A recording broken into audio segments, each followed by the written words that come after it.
to the AFTERBUZZ TV network, now the largest new media platform on the web, and your #1 source for after-show entertainment.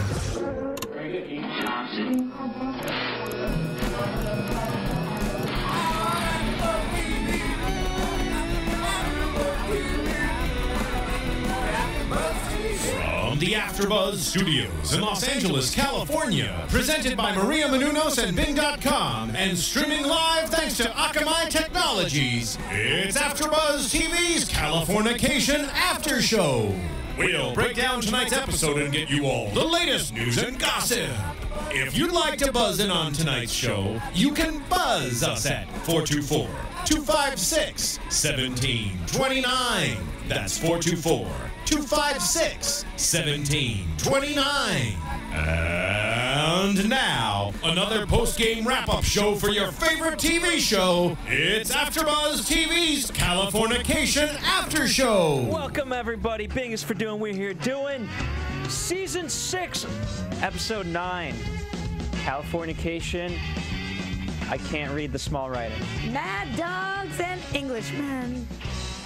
There you go. Well, it is also St. Patty's Day, and like Hank, I feel like Hank Moody would either be highly depressed on this holiday or drunk. But either way, drunk. Yeah, I mean, you can do both at the same time. Definitely, they go hand in hand. Where are Irish coffees right now? We're doing the Hank Moody depressed thing tonight. So we're gonna talk about our art and do art. So let's get into. By the way, I'm your host Phil Svitek, joined alongside Roxy, Striar. Hello. Stephen Lemieux and Chris Lee Kennedy could not join us today, and no, it is not because they are hammered. Or is it? It could be. Why don't we let you decide? Dun dun dun.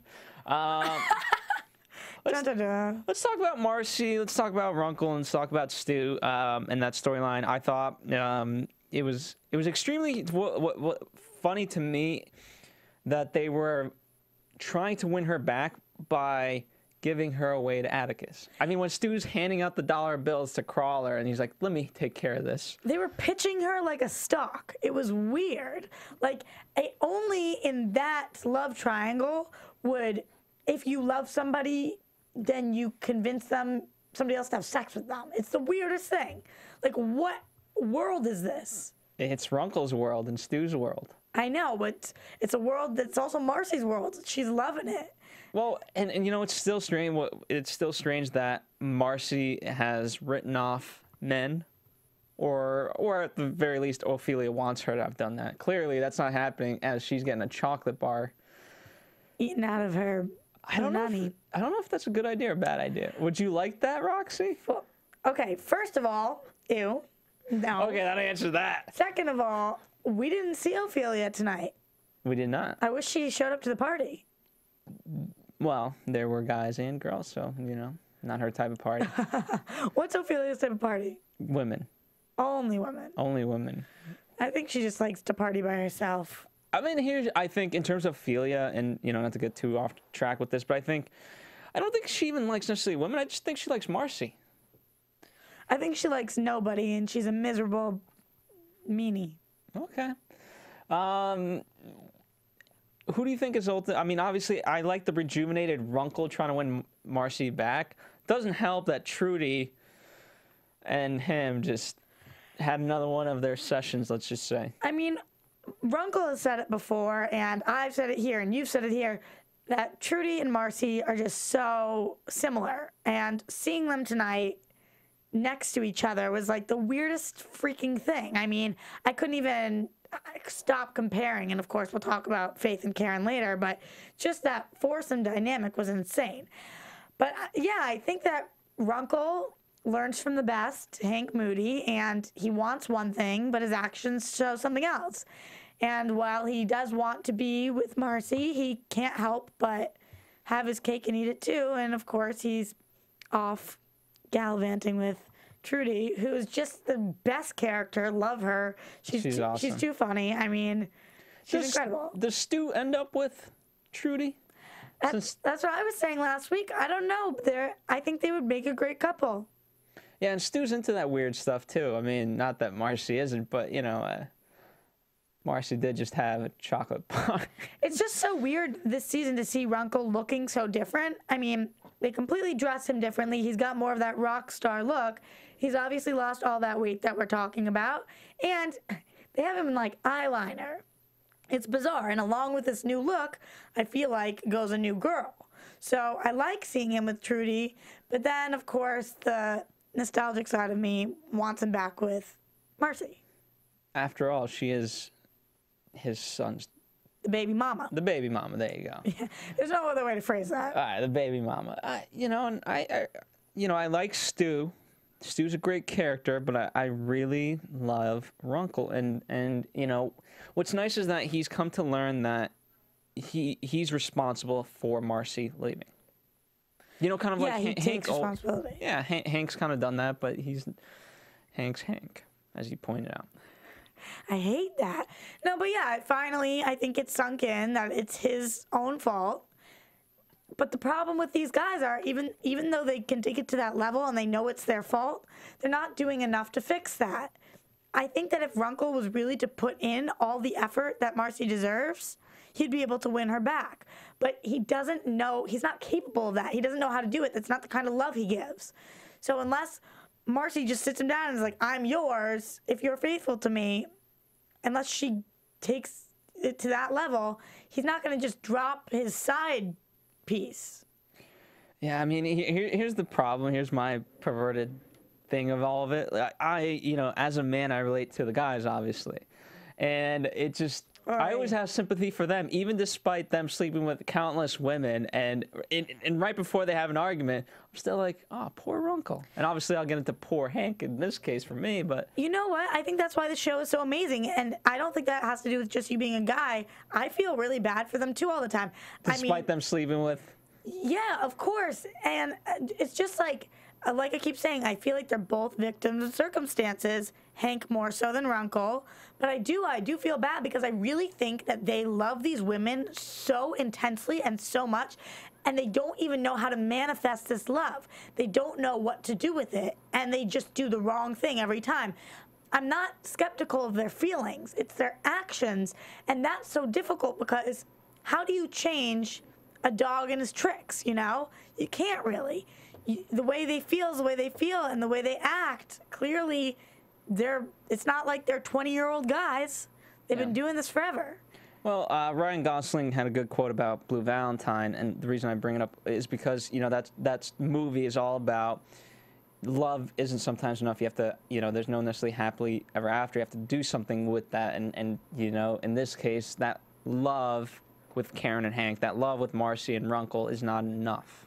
Right, and it's interesting because I was actually talking to this guy who's close with writers on the show and a lot of the actors, and he was telling me that he really hopes that Hank and Karen don't end up together, and same thing with Runkle and Marcy. And I was like, what? How can you be a fan of the show and not want these couples to be together? That's absolutely ridiculous. And he was expressing that notion that love sometimes just blatantly isn't enough, and you can be soulmates with somebody and they can still be the wrong person for you. And that is such a concept that is gut-wrenching to me, and I will never believe that. Maybe it's the hopeless romantic in me, and maybe I'm just a stupid little girl or whatever it is, but if these characters don't end up together, I don't know what I'll do with myself. Like, I'm gonna pull an Atticus and pull out my gold gun. Like, it will be so devastating. I mean, don't you feel like they just have to get there eventually?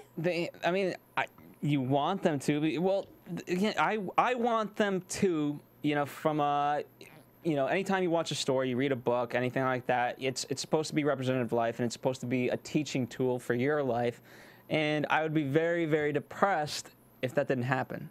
Obviously, there's going to be some sort of nugget of sadness, but I think ultimately they can have that happiness. If that is the case, what is it that Runkle is teaching us? What is it that Runkle is teaching us? Don't masturbate. I mean... Yeah, that's true. Don't masturbate while on the clock. Yeah. If you love somebody, don't let a porn star in the bathroom give you head and tape it. Yes. And then put it on the internet, because she'll recognize you from your crooked penis. I mean, you know what's tough? Some of these just... I'm amazed by, I see this in the world every day, but some of these are just no-brainers to me, and I don't think we need it in a rule book, but apparently you do. We got to make things that Californication has taught us rule book. That would be the most ridiculous book Oh my ever. God. And then we'll publish it. Don't poop on people. That's a big one. That's an important one.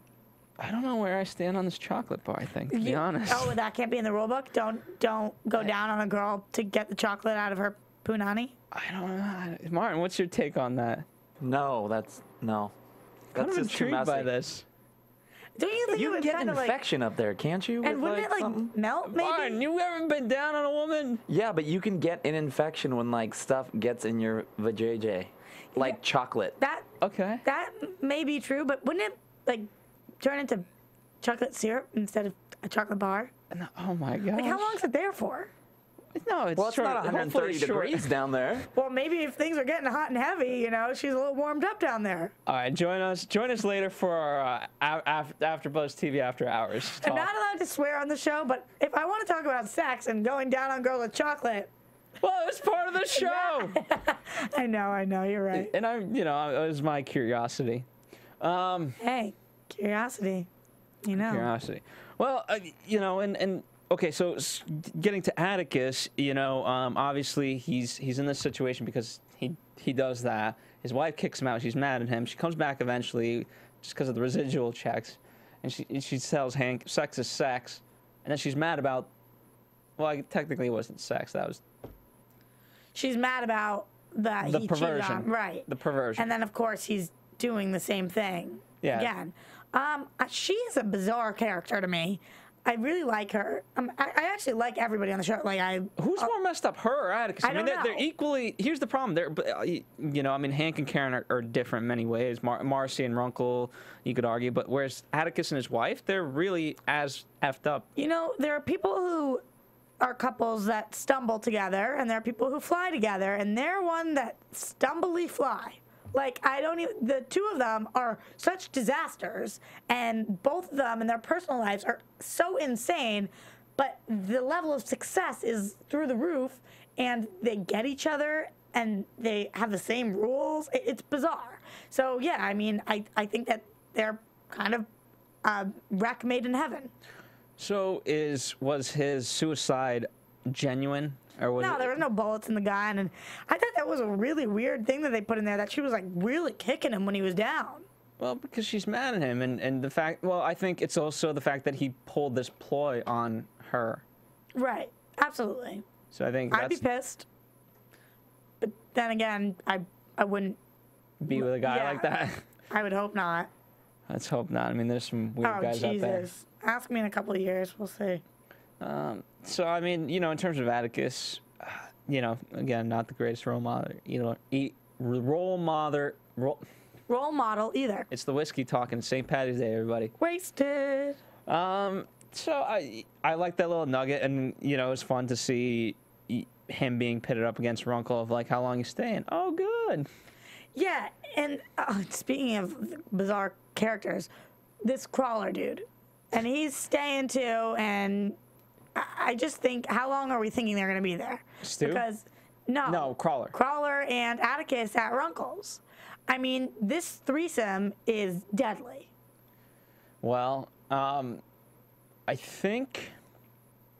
Okay, I think there has to be something now where they had something with Hank, with an intervention. Mm-hmm. The fact that he wanted to commit suicide, there has to be some. I think what's happening is all these men want to reform in some sort of way, right? They want to get their women back, or Atticus. Whether or not that's true, I don't know. Because they're getting old. They're getting old, but so there has to be a reform in some sense. So I don't think he's going to stay around for too long. Okay, so they're not going to stay in the house for that long, but there has to be a reason that the writers put them in the house, living there. I think it was for the purposes of tonight, to get them all together. Yeah, but they could have had a party. I don't know. I think we might see something more with that. Like what? You know how Runkle, and not that he's a follower, but he's kind of a pushover in some sense. Like, whenever Hank wants to do something, Runkle's always down, and Runkle's in it for the check, and he wants more clients and whatever. So I think we're going to see him. And since he's been hanging out with Atticus, he's already wearing eyeliner and, like, rock star clothing. I think we're going to see him go down a dangerous path. and follow in Atticus's footsteps in some sense. I'm going to disagree with you. That's why we're here. Well, because ultimately, I think Runkle's changing, and what he's realizing is if I fall down, he hasn't realized that if I fall down Hank's footsteps, it's not a good thing. But I think he's certainly realized that Atticus is not the right path to follow, and the reason why it's not, he wants to gain Marcy back, and he's never going to do that if he follows suit of Atticus. Okay, but that's what I'm saying. These guys, they have their end game, and it's in sight. But they don't think about the process. Like, in order to get there, here are the steps that I need to take. Instead, they're like, that's where I want to end up. Let me just go out and do whatever I'm going to do and just hope to land there. I mean, if they were to actually sit down and think it through, like you're giving them the benefit of the doubt that they're doing, then obviously they wouldn't be doing this anyway. I mean, they wouldn't have invited the girls to this party. They wouldn't be getting their dick sucked in bathrooms and taping things and doing it in if they all with some just girl followed in the the butt on a chocolate bar. plane. What? Okay, what's your deal with this chocolate bar? Is this going in your like book of fetishes? I don't know. It could. You can go along with the quote, "A hole is a hole when all is said and done." I mean, a hole is a hole. Do guys actually think like that? Because I could vomit. I certainly don't. Martin, do you? Is a hole a hole? No, they're very distinctive holes. Yeah. Yeah. No, they are. They are. True. There were some really great quotes in tonight's episode. I got some down if you want to hear my. What do we got? Okay. Because we're gonna come to a downer. So Yeah, well, I want to stay as happy as I can. Well, this is moving. These are kind of downer quotes though, but moving All right. So transition us slowly into the darkness. So transitioning, we've got Faith's my favorite of hers. You don't have to live happily ever after with someone to make it real. I thought that was a really good point. When she's sitting and talking to Jorge Garcia and that other random girl that we've never seen before, whose role seemed completely insignificant, and I have no idea she why was she was just there. put in the episode. And she's saying that, and I think that's very true for her character. I hope she keeps reminding herself that, and that she doesn't get crushed like we know she's going to. I really loved that quote. I loved when she said, "Sadly, I think my work here is done," followed by "too much leads to too much." And, That's you a good know, we're going to see something really dangerous here. I think they could really get close and something bad could happen. She's going to get really hurt. A funnier quote, the Drunken Master was the name of his weird move. Like, what the hell was that? We haven't talked about Nero yet, but I'm sure we will. And that weird-ass thing that he did with the hands, feet, and mouth where he, like... He was jerking him Oh off. my god! Oh my god! That was just too much for me. But anyway. Well, you know, speaking of that scene, what I found interesting was all these guys with their women problems, and you know, to a degree, hateful of each other. You know, obviously not Runkle and Hank, but you know, Atticus, and like you know, they all have their weird circle of women Right. that they're all intertwined with, sharing just stories, as guys do. I thought this episode did a really good job of that, like connecting people and having us listen and be a little fly on the wall. And yeah, sharing stories. I was like peeing my pants laughing. It was so ridiculous. I mean, I turned to you and I was like, I have never seen a scene that was that unbelievably ridiculous. What with the Eddie? Nero doing the, like. I was gesturing, by the way, for Whenever those of you listening. That's what I love about Showtime and HBO. The stuff that they can show on there, it's like, not only is it so incredibly entertaining and ridiculous, but in real life, that's how conversations take place, and like absurd things just happen. On this show, I've seen Steven do ridiculous things. I've seen a lot of people do ridiculous things. I've done pretty ridiculous things. That's how it happens. That's why I love Girls, Californication, but all these shows that like show real intimate conversations and the absurdity of what's going on, and like this conversation about holes and the chocolate and whatever, like. That, as disgusting and disturbing as it is, this is the life of a rock star and a writer, and crazy it may be. Let's talk about Hank's book. You know, and it's on the up and rise. Right. You know, everyone now loves it, right? The rewrite. Rock opera, you mean? The rock opera. Right. He found faith. But again, to using your quote, too much of a good thing is too much. Too much leads to too much. Yeah, there you go. Yeah. And so, you know, can she be his muse forever? Can she be the new Karen? Can it last? I thought that was unbelievable filming when they showed Faith looking at Karen, and they made it look like a mirror. And I was like, how did they even do that? It was like looking into a mirror. And can it last? I mean, I think we're getting a lot of foreshadowing in this episode. Karen's saying, and Karen's not doing it in an overbearing, bitchy way. It's not like, that's my man, stay away. Honest to God, be careful. Because if I were you and I was you, I know you're going to get crushed. I don't think that women are able to be with Hank Moody and not completely fall for Hank Moody. Yeah, but there's, I mean, you know, what's interesting about this storyline is that there's, you know, yes, they've fallen for Hank Moody, but there's never been a muse. He's never, you know, now he has two muses. One that's kind of been extinct for a while, but he wants to rekindle, and now his current one. Is it possible that we see Maggie on the show for a really long time, and Hank ends up with Faith down the line? Do you want him to end up with Faith? Did you hear what I said about pulling out my gold gun if he doesn't end up with Karen? Okay. No, but my problem again is I don't hate them together. I don't hate him and Faith together, and I want to hate it because I only want him to be with Karen. But I like their dynamic. I like their banter. I like that she gets him. Does Faith, I mean, you know, they were in that scene together, right? And Karen, again, she just sees this happening. And, you know, Hank walks out, and Faith gives him a look. Is she okay? Does she secretly, I mean, she doesn't want to, but is she okay with the idea that he's going to go back to Karen? I think she wants to be okay with it, and I think she's absolutely not. And she's starting to realize that. And like Jorge Garcia says to her tonight, he's like, I can tell you really like this one. And she's like, no, I think her walls are up. She's not used to this. She doesn't want to feel like this. But all of a sudden, she's starting to crush. Now, let me ask you this. The closer that him and Faith get, does he realize that more he loves Karen? Because in many ways, I don't think he would have fought Eddie Nero in the way that he did if it wasn't for that. Because that's a really good question. He's reminded of that nugget of what he used to have with Karen. It's a really good question. I just think for him, nothing is ever going to compare to Karen, yet he's always going to make comparisons. And when he's doing that, if he's comparing Karen and Faith, Karen's got the whole baby mama thing going for her. Karen's got they've been in love longer, whatever it is. So I think when you end up making pros and cons lists, you do end up realizing your love for somebody even more. Especially when you see somebody else that you could potentially fall for, but you don't because there's somebody that you will always love. I mean, yeah, I think it's a really good point. Could it mean that he's loving Karen less? I suppose, but I don't think so. I mean, then it goes down to the question, which I ask a lot, and I wonder, is it possible to have feelings for two people at the same time? Polygamists would argue yes. And I would argue yes. I mean, in the romantic sense, I would hope not. I definitely think yes. I think that is possible to like two people at the same time. I do think that Hank likes Faith, but I think not even, doesn't touch a candle to Karen. Could I make a stupid analogy? I'm going to take so much crap from the fans of this show for this. Are you going to Gossip Girl? No. Oh. Not quite. Boy Meets World. Oh, yeah, baby. Okay, so, my gosh, I'm going to take so much heat for this.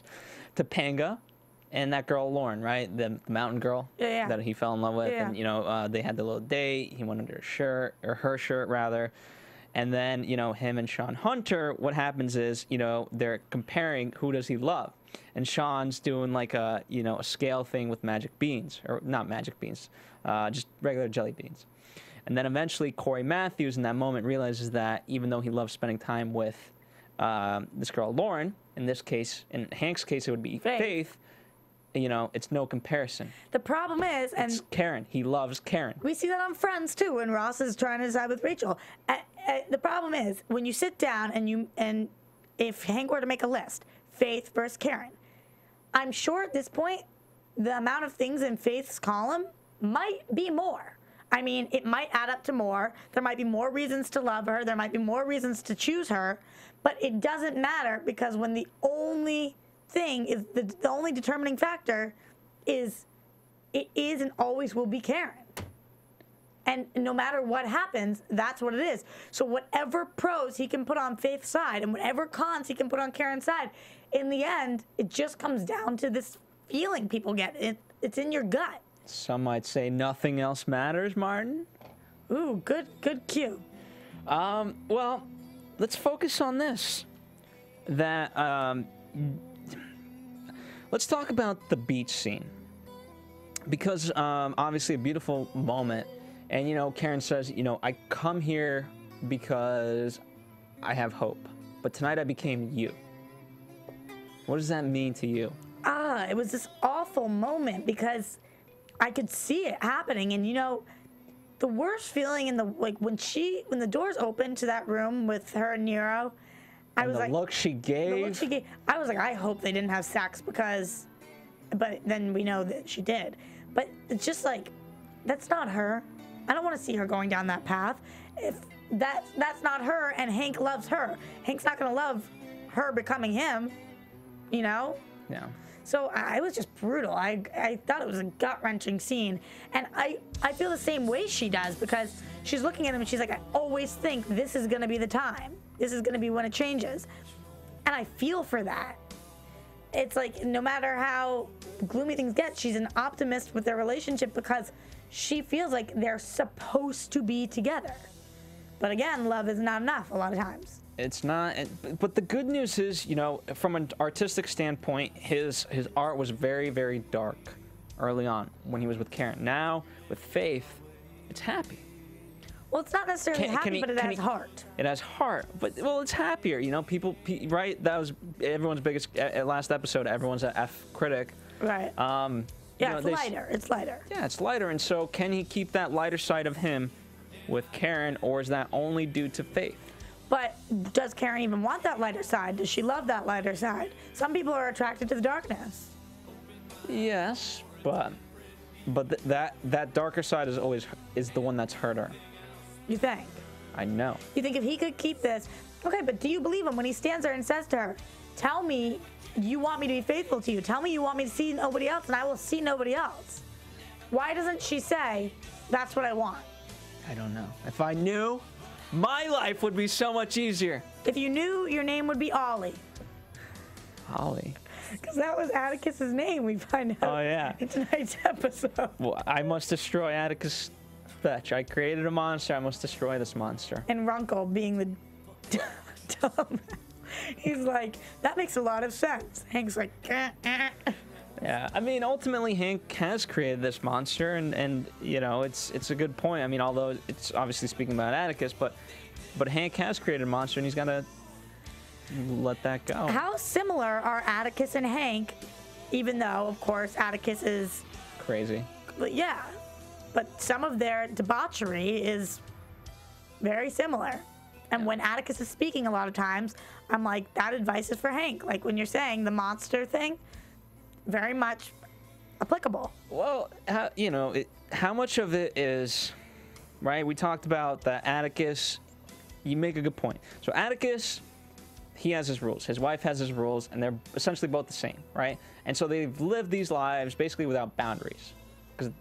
And so how much of who Hank is now, quote, the monster, accountable to Hank, and how much is accountable to Karen because she didn't put up boundaries and she didn't discipline him, as Atticus says. Discipline sounds nice. Oh my God! I hate when guys do that. They blame the girl. I'm not. No, I want to. I just no. I don't. I think it's. You know. Hey, why don't we say this? In all fairness, it's 50-50, right? It's a relationship, so it takes equal measures. Yeah. So if nothing else, but is it 50-50 really, or are you just gonna blame Hank? Oh, well, I definitely don't think it's 50-50 why they're not together. I think it's 80-20. Hank, 80? Yeah. Okay. And I get what you're saying because she never put her foot down or didn't put it down hard enough. But, you know, what would you propose that she had done? I don't know. What's the answer? I don't know the answer. I need to know. I do need to know. I want to know. And that's why I watched Californication, because ultimately there is a happy ending, and I need to know, and I need to know how to get there. Do you think ultimately there's a happy ending? There has to. It's not going to be the happy ending that we expect, but it'll be satisfying where at least we can go on. It's the way that Hank writes, that darkness, but also with this like humorous overtone or undertone, actually is like the show Californication. Yeah. There is this darkness there, but it's hysterical at the same time. So I don't know, the whole show just screams David Duchovny, from the sex addict to this darkness to the writer to whatever. Well, So yeah, if you I'm notice, hoping that in his life, in his real life as David Duchovny, that there will be a happy ending, and I hope as Hank Moody there will be a happy ending. if you notice, I mean, a lot of these episodes in this season are being written by Tom Capino specifically, Right. and so I think that's why it's been, you know, not that any Californication episode hasn't lived up to a certain standard, but I think this one in particular is so on point of what it wants to say. Right. It's because it's written by the creator. Right, but I love because it's not hitting you over the head. You know, they don't like drill it in like that. I thought it was a great episode overall. It was. Next week looks insane. Speaking of that, let's get into predictions, Martin. Okay, so here's what we see. We know that Becca is going back to school. Says she's going to go back to school. Hank's happy about that. So I don't know whether she's going to go to school for writing or whether it has nothing to do with writing, etc. We will see. We go to Faith's house to meet her parents, Yes. and Hank goes. Awkward McAwkward. It is. And is this a good move for Hank? Obviously, this will bring him and Faith a lot closer. He's trying to do a good deed. Is this deed worth doing? I'm curious how she gets him there. She says, will you meet my parents? And he says, yeah. I think he's going to get her there. Why? She's not the type of person that would want to see her Yeah, parents. I know. So I'm curious how they get there then. I think it's clever cutting in the sense where, you know, he says, like, we should go see your parents, and she asks him as a rebuttal, you would see my parents? Right. So I think they just took that little nugget. And then we see that she used to be a nun, and then we see her giving him a blowjob in church. Now, the question is that a dream, or is that, I mean, how many times has Hank gotten a blowjob in church? I think it's real. I remember she even said to us, back in the day, I was a good little Christian girl. Yes. And they plugged that early on. Definitely foreshadowing. Well, that's why your name, I mean, Faith, come on. Right. So How more overt can you be about that's like her every guy's upbringing? dream. Like, to get a blowjob in a church from a nun. Are you kidding me? Like, Hank Moody, how did you get to be so lucky every day of your life? I wonder that every day. But You wish he you would were say him. he would say he's not lucky because he doesn't have the one thing that he wants, which is Karen. And at the end of the day, nothing else matters. And on that note, Wah, wah. where can our fans find you, Roxy? On Twitter, at Roxy Striar. On Instagram, Rocks Your World, 2Ds. And of course, you can find us here on AfterBuzz TV. And please go to iTunes, rate and comment. Let us know how we're doing. Let us know your thoughts. I mean, we're coming up on the season finale. You must have thoughts. Yes, you must. Of course. Or otherwise, I've created monsters that are thoughtless, and I have to give you thoughts. But I don't think you guys will like that. The gold gun. Yes, the gold gun. Thank you guys so much. We'll certainly be back here next week, and Chrisley and Steven should be back. And of course, Roxy, thank you as always. Martin, thank you in the booth for doing what you do. Of course. Yeah. From Bing.com, executive producers Maria Menounos, Kevin Undergaro, Phil Svitek, and the entire AfterBuzz TV staff, we would like to thank you for listening to the AfterBuzz TV network. To watch or listen to other after shows and post comments or questions, be sure to visit AfterBuzzTV.com. I'm Sir Richard Wentworth, and this has been a presentation of AfterBuzz TV. See you later. The views expressed herein are those of the hosts only and do not necessarily reflect the views of AfterBuzz TV or its owners or principals.